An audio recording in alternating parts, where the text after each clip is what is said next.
कहते हैं कि मैंने ओबीसी का अपमान किया। चलिए आज ओबीसी की बात करते हैं, पूरी करते हैं। अगर हम ओबीसी की बात करते हैं, दलितों की बात करते हैं, हिंदुस्तान के लोगों की बात करते हैं, तो सबसे बड़ा सवाल क्या है? सबसे बड़ा सवाल यह है कि किसकी कितनी आबादी है। हम जानते हैं कि हिंदुस्तान की सरकार में सेक्रेटरीज अगर आप देखें तो दलित, आदिवासी और ओबीसी वर्ग से सिर्फ 7% आते हैं। मतलब हिंदुस्तान की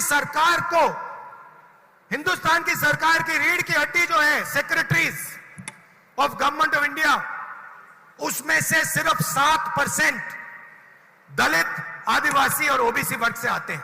सबसे बड़ा सवाल है हिंदुस्तान में ओबीसी कितने हैं, आदिवासी कितने हैं, दलित कितने हैं?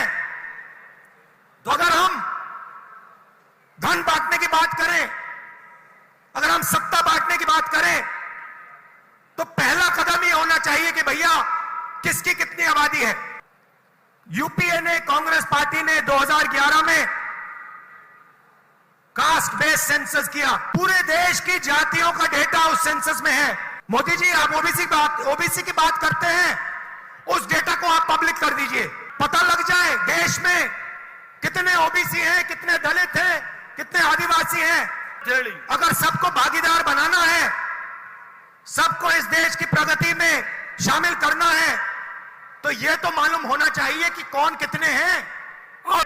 तो मोदी जी, कास्ट सेंसस का डेटा आप रिलीज कीजिए, देश की जनता को पता लग जाए देश में ओबीसी कितने हैं, दलित कितने हैं, आदिवासी कितने हैं। और अगर आप ये काम नहीं करेंगे तो ये ओबीसी पर अपमान है। आपने ओबीसी की बात की, देश को दिखा दीजिए देश में कितने ओबीसी हैं, और फिर देश को समझाइए कि आपकी सरकार में सिर्फ 7% सेक्रेटरीज ओबीसी, दलित और आदिवासी में से क्यों आते हैं। दूसरी बात, जो एससी और एसटी का कोटा है उसको उनकी आबादी से प्रोपोर्शन कर दीजिए। और तीसरी बात, जो रिजर्वेशंस पे आपने 50% का कैप लगा रखा है उसको हटा दीजिए। फिर बात करते हैं ओबीसी का अपमान कौन करता है।